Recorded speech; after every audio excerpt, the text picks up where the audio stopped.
Drama की starting में female lead तंगवान कमजोर हालत में बेड पर बैठी होती है और खुद से कहती है, मुझे एडवांस सर्वाइकल कैंसर है। मुझे लगता है मैं शायद 3 महीने से ज्यादा जिंदा नहीं रह पाऊंगी। तभी वहां मेल लीड हुओ जिनबे आता है। उसको देखकर तंगवान जल्दी से रिपोर्ट छुपाते हुए कहती है, तुम वापस क्यों आए? ये सुनकर हुओ जिनबे एक कदम आगे बढ़ते हुए कहता है, क्या तुमने मेरे ग्रैंडपा के सामने भीख नहीं मांगी थी कि मैं वापस आ जाऊं? तंगवान फौरन सर हिलाकर जवाब देती है, नहीं, मैंने ग्रैंडपा को कुछ भी नहीं बताया। तभी हुज जिनबे तंगवान के क्लोज होकर उसको किस करता है। तंगवान कहती है, हुज जिनबे, आज मेरी तबीयत ठीक नहीं है। यह सुनकर हुज जिनबे कहता है, यही मतलब तो था तुम्हारा मुझे बुलवाने का।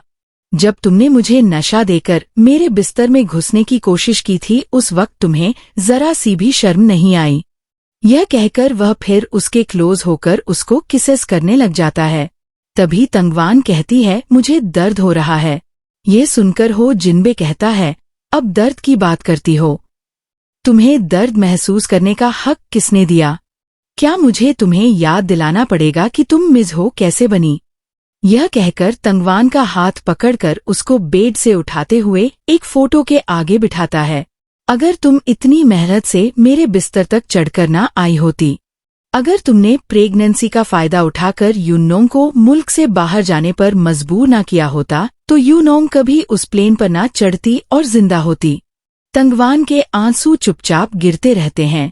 फिर जिनबे उसके फेस को पकड़कर कहता है, तुम क्यों नहीं मरी? मरना चाहिए था तुम्हें। ये सुनकर तंगवान कहती है, अगर मैं कह दूं कि उस रात शेन लयन ने मुझे मैसेज भेजा था और मुझे तुम्हारे कमरे में बुलाया था। फिर हुआ जिनबे तंगवान की बात काटकर कहता है, चुप रहो, मुझे तुमसे ज्यादा पता है कि यूनोंग किस किस्म के इंसान हैं और तुम बिल्कुल अपनी माँ जैसी हो। वह एक घटिया औरत थी जो दूसरों के जज्बात तबाह करती थी। ये सुनकर तंगवान कहती है, अब आगे क्या मुझे जेल भिजवाने का प्लान है या फिर तुम चाहते हो कि मैं अपनी जान देकर तुम्हें कीमत अदा करूं? तभी हो जिनबे कहता है, जान के बदले जान तुम्हारे लिए ये बहुत सस्ती सजा है। मैंने ग्रैंडपा से तुम्हें अडॉप्ट करने को इसलिए कहा था क्योंकि तुम्हारी मॉम ने मेरे मॉम डैड को कत्ल किया था। और सिर्फ इतना ही नहीं, मैं चाहता हूँ कि वह जेल भी जाए। फिर तांगवान को बालों से पकड़कर जोर से उसका सिर टेबल पर रखते हुए कहता है, मैं तुम्हें जिंदगी भर अजाब दूंगा तांगवान, जब तक तुम जिंदा हो। इसके बाद हो जिनबे वॉशरूम से बात लेकर निकलता है और टेबल से दवाई उठाकर तांगवान के आगे फेंकता है और कहता है, दवाई खाओ। तभी तांगवान खुद से कहती है, डॉक्टर ने कहा है अब मैं बर्थ कंट्रोल पिल्स नहीं ले सकती। फिर हो जिनबे से कहती है, क्या मैं यह ना लूं? ये सुनकर हो जिनबे तांगवान का जोर से गला पकड़कर कहता है, तुम्हें ना कहने का हक किसने दिया? मैं दोबारा कभी तुम्हें मेरा बच्चा पैदा नहीं करने दूंगा। तुम इसके लायक ही नहीं हो। फिर फोर्सफुली तंगवान को दवाई खिलाते हुए कहता है, तुम क्या हो? सिर्फ एक चीज, एक टूल घर में रखा हुआ रेन ड्रेन जैसा जो मैं घर में रखना चाहता हूँ। तुम्हें मुझसे सवाल करने का कोई हक नहीं। तो तंगवान कहती है, अगर मैं मर जाऊं, क्या आपको थोड़ा सा भी अफसोस होगा? ये सुनकर हो जिनबे कहता है, मैं तुम्हें हमेशा के लिए टॉर्चर करूंगा। और तुम कैसे मर सकती हो? मैं अपने ही खून से तुम्हें 1000 साल तक परेशान करूंगा। अगर तुम मर गई तो मैं तुम्हारी मॉम का हिसाब किससे लूंगा? और भूलना मत, तुम्हारी माँ भी जेल में है। अगर तुमने मेरी बात ना मानी तो सिर्फ लाश लेने की तैयारी रखना। तो तांगवान कहती है, हो जिनबे तुम इतने सख्त क्यों हो? क्या सिर्फ मुझे सजा देना काफी नहीं था? फिर हो जिनबे कहता है, सिर्फ इसलिए कि तुम माँ और बेटी ने जो कुछ किया, अगर तुम दोनों को मार दिया जाए तो भी ये सजा कम होगी। ये कहकर वह बाहर चला जाता है। उसके जाने के बाद तांगवान खुद से कहती है, हो जिनबे क्या तुम्हें पता है, मैं मर रही हूँ। अगले दिन सुबह तैगवान सीढ़ियों से उतर रही होती है। तभी वह मेड्स को आपस में बात करते हुए सुनती है जो कह रही होती है, मैंने सुना है यंग मास्टर को छोटी औरतों से बिल्कुल पसंद नहीं है। ये बात सच है या झूठ? ये सुनकर दूसरी मेड कहती है, बिल्कुल सच। तुमने नहीं देखा कि यंग मास्टर मिस टैगान को कितनी नफरत करता। बस अफसोस होता है हमारी छोटी पूताओं पर। अगर वह किसी प्रॉपर लेडी से पैदा होती तो यंग मास्टर उससे कितनी मोहब्बत करता। उनकी बातें सुनने के बाद तगवान अपनी बेटी पूताओं से कहती है, पू चलो स्कूल चलते हैं। यह कहकर तगवान पूताओं को बैग पहना रही होती है तो पूताओं कहती है, मॉम वाइल्ड स्पीशीज क्या होता है? तगवान हैरान होकर पूछती है, पू अचानक यह क्यों पूछ रही हो? पूताओं मासूमियत से जवाब देती है, किंडरगार्टन के बच्चे कहते हैं कि कोई पूताओं का डैड उसको लेने कभी नहीं आया और जिसका बाप ना हो वो होता है। तगवान चुप हो जाती है। पूताओं फिर पूछती है, लेकिन मॉम मेरा तो डैड है ना, फिर मैं वाइल्ड स्पीशीज नहीं हूँ, है ना? ये सुनकर तगवान खुद से कहती है, अगर मैं मर गई तो पूताओं का क्या होगा? तभी सीढ़ियों से हुज जिनबे उतर कर आता है। उसको देखकर पूताओं कहती है, मॉम डैड डैड। उनको देखकर हुआ जिनबे उन्हें इग्नोर करके चला जाता है। उसके जाने के बाद पूताओं कहती है, मॉम किंडरगार्टन में आउटडोर एक्टिविटी है, क्या डैड आएंगे? पूताओं की बात सुनकर तगवान कहती है, डैड जरूर आएंगे, है ना? इसके बाद तगवान हु जिनबे के पास जाती है और कहती है, पूताओं का बर्थडे है, किंडरगार्टन में आउटडोर एक्टिविटी भी है, मैं चाहती हूँ कि हम उसके साथ रहें, क्या तुम मदद कर सकते हो? ये सुनकर हो जिनबे गुस्से से तगवान का हाथ पीछे करके कहता है, ये मेरा काम नहीं है। तगवान समझाने की कोशिश करती है और कहती है, बात यह नहीं कि तुम्हें बच्चे पसंद नहीं, सिर्फ इसलिए कि मैंने पूताओं को पैदा किया तो मुझसे मोहब्बत नहीं करते, है ना? तभी हु जिनबे कहता है, अगर ऐसा नहीं तो हमारी हुओ फैमिली को कातिल की बेटी से पैदा होने वाला बच्चा नहीं चाहिए। यह कहकर हु जिनबे वहां से चला जाता है। उसके जाने के बाद तगवान खुद से कहती है, हु जिनबे अगर एक दिन मैं यहाँ ना रहूं, क्या तुम अपनी नफरत छोड़ सकते हो? मुझे पूताओं से बहुत मोहब्बत है। अगले सीन में तगवान पूताओं के लिए वीडियो बनाती है। इसमें वह कहती है, हाय पूताओं, ये गिफ्ट है जो मॉम ने तुम्हारे लिए तैयार किया है।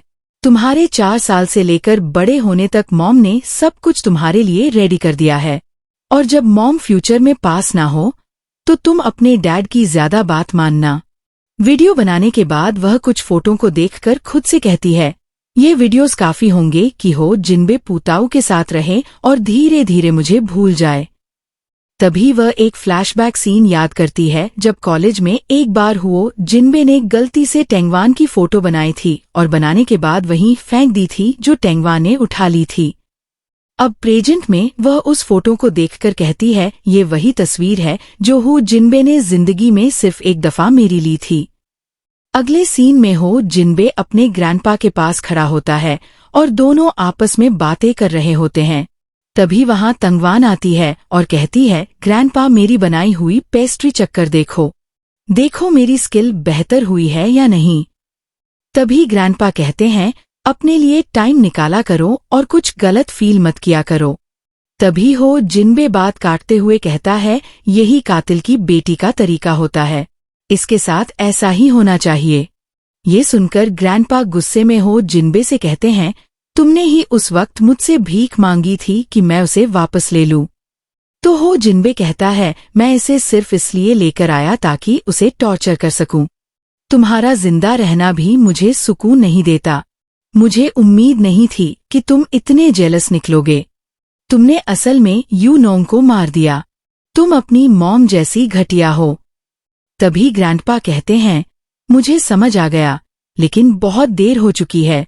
तुम्हारे पेरेंट्स की मौत तगवान की मॉम की गलती नहीं थी। ये सब तुम्हारे डैड की बेवफाई से शुरू हुआ। इसका दूसरों को इल्जाम नहीं दिया जा सकता। तभी तगवान कहती है, ग्रैंडपा ने सब कुछ कह दिया है। यह सुनकर हो जिनबे कहता है, तुम्हें यहाँ दिखावा करने की जरूरत नहीं। अपना बेचारा चेहरा हटाओ। मुझे यह सब देखकर घिन आती है। छोटे ग्रैंडपा के चमचे। यह बात सुनते ही ग्रैंडपा टेबल से कुछ उठाकर हु जिनबे को मारते हैं। तो तगवान आगे आ जाती है और वह उसके सिर पर लगता है और खून निकलने लग जाता है। तभी हु जिनबे जल्दी से परेशान होकर तगवान को पकड़ता है और फिर अचानक छोड़ देता है। तो ग्रैंडपा कहते हैं, कोई पहले मेडिकल सपोजिटरी ले आओ। हो जिनबे, तुम अभी तक हैरान क्यों खड़े हो? जाओ डॉक्टर को बुलाओ। यह सुनकर हु जिनबे कहता है, सिर्फ थोड़ा सा खून बहा है, मर नहीं रही। हु जिनबे की यह बात सुनकर तंगवान खुद से कहती है, मैं क्या चाह रही हूँ? क्या मैं अब भी उससे उम्मीद कर रही हूँ कि वह मेरी परवाह करे? तभी ग्रैंडपा गुस्से से कहते हैं, मुझे लगता है तुम मुझे नाराज करके ही मानोगे। फिर तंगवान कहती है, छोड़ दो ग्रैंडपा, मैं ठीक हूँ। ये कहकर वह वहां से चली जाती है। उसको देखकर वह जिन खुद से कहता है, इतना ज्यादा खून और उसने एक आंसू भी नहीं बहाया। तभी ग्रैंडपा कहते हैं, अब मैं जवान नहीं रहा, मुझे अब कुछ कहना भी नहीं। मैं एक आखिरी मशवरा दे रहा हूँ, जो लोग तुम्हारे सामने हैं उन्हें कद्र से देखो। ऐसा ना हो कि खो देने के बाद पछताना पड़े। अगले सीन में हो जिनबे और तंगवान कार में बैठे होते हैं। हो जिनबे कहता है, तुम फिर से इतनी जालिम चाल चलकर मेरी हमदर्दी जीतना चाहती हो। अफसोस है, मैं तुम पर दोबारा कभी यकीन नहीं कर सकता। ये सुनकर तंगवान कहती है, अगर मैं कहूँ कि मैं कोई चाल नहीं चल रही, मैं सिर्फ तुम्हें पसंद करती हूँ। मैं तुमसे मोहब्बत करती हूँ और तुम्हें तकलीफ में नहीं देख सकती। यह सुनकर हो जिनबे कहता है, तुम इसके लायक नहीं हो। तभी तंगवान कहती है, हाँ, मैं इसके लायक नहीं हूँ। मैं सिर्फ एक चाल खेल रही हूँ। मुझे पता है तुम्हें सीधी बात पसंद नहीं, इसलिए मैं तुमसे सीधा कह रही हूँ, क्या कल तुम पू टाऊ की किंडरगार्टन आउटडोर एक्टिविटीज में जाओगे? ये सुनकर हो जिनबे कहता है, पहले तुम्हें मुझे मनाना होगा। अगर मैं सेटिस्फाइड हो गया तो तभी तंगवान कहती है, तुम पागल हो गए हो, यहाँ कैसे? फिर हो जिनबे कहता है, मेरे साथ बहस करने की जरूरत नहीं है। तो तंगवान को एक फ्लैशबैक सीन याद आता है, जब पू टाऊ ने उससे पूछा था कि मॉम वाइल्ड स्पीशीज क्या होता है। अब प्रेजेंट में तंगवान हुज जिनबे से कहती है, ठीक है, बट तुम्हें अपनी बात को याद रखना होगा। यह कहकर वह हो जिनबे की शर्ट के बटन खोलने लगती है। तभी हो जिनबे कहता है, तुम अपने मकसद को हासिल करने के लिए कुछ भी कर सकते हो डिस्पकेबल। तो तंगवान कहती है, हाँ, मैं बहुत मीन और डर्टी हूँ।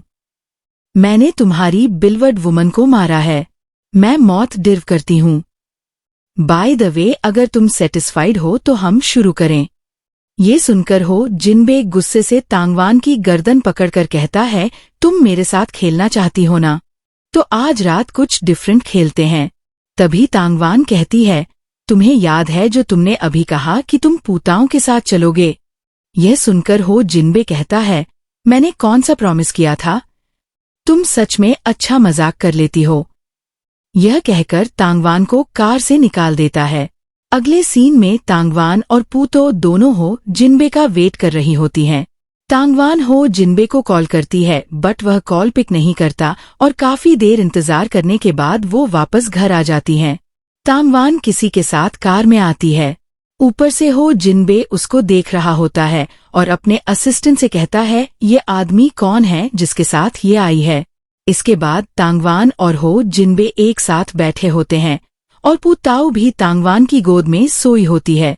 जैसे ही जागती है तो कहती है, डैड। तभी तंगवान कहती है, पूताओ, डैड यहाँ है और अभी 12 नहीं बजे, हम अभी भी एक साथ बर्थडे सेलिब्रेट कर सकते हैं। तो हुआ जिनबे मेड से कहता है, पूताओं को रूम में ले जाओ, और मेड पूताओं को रूम में ले जाती है।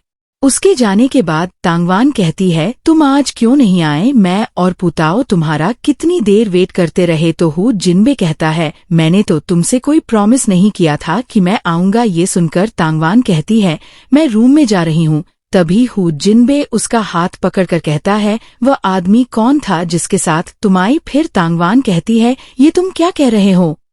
तुम पागल हो। तो हो जिनबे गुस्से से उसका हाथ पकड़कर रूम में ले जाता है और बेड पर गिरा देता है और खुद शर्ट के बटन खोलने लगता है।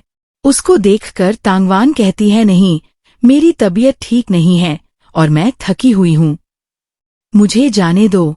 ये सुनकर हो जिनबे कहता, नहीं, मैं देख रहा हूँ तुम बहुत बेचैन हो, मैं तुम्हें आराम दूंगा। तुम मेरी इजाजत के बगैर किसी दूसरे आदमी के साथ कैसे आ सकती हो? ये कहकर तांगवान के हाथ बांध देता है। तो तांगवान कहती है, पहले मुझे दवाई खाने दो। तभी हो जिनबे कहता है, ये हो जाए फिर दवाई खा लेना, और उसको बेड पर गिराकर खुद उसके ऊपर आकर उसको किसेस करने लग जाता है। इसके बाद तांगवान की हालत बहुत बुरी होती है और बेड पर पड़ी होती है और खुद से कहती है, वो जिनबे अगर मैं मर गई तो क्या तुम्हें रिग्रेट होगा? और बंधे हुए हाथों के साथ बहुत मुश्किल से आगे होकर दवाई उठा रही होती है। अगले दिन सुबह पुताऊ हु जिनबे के पास जाती है और उससे कहती है, डैड मॉम बेहोश हो गई हैं। उनको देखो तो हु जिनबे जल्दी से उसके साथ तांगवान के पास जाता है तो वह बेहोश पड़ी होती है। उसको देखकर कहता है, तांगवान तुम फिर से कोई चाल चल रही हो, उठो, क्या तुमने सुना नहीं मैंने क्या कहा? जब वह नहीं उठती तो हुओ जिनबे परेशान होकर उस पर से ब्लैंकेट उतारता तो बहुत ज्यादा ब्लड बेड पर होता है। तो हु जिनबे जल्दी से उसे उठाकर बाहर भागता है और कहता है, तांगवान तुम्हें अभी मरने की इजाजत नहीं है, अभी तुमने अपने गुनाहों का बदला देना है। फिर कार में बिठाकर हॉस्पिटल ले जाता है। हॉस्पिटल में डॉक्टर आता है जिसका नाम लीमू होता है। उसको हुज जिनबे कहता है, लीमू तांगवान को बचा लो। तो लीमू कहता है, मैं इस कातिल को नहीं बचाऊंगा, इसने मेरी बहन का कत्ल किया है। तभी उसके पास पूता आती है और लीमू से कहती है, प्लीज मेरी मॉम को बचा लो। तो वह मान जाता है। तभी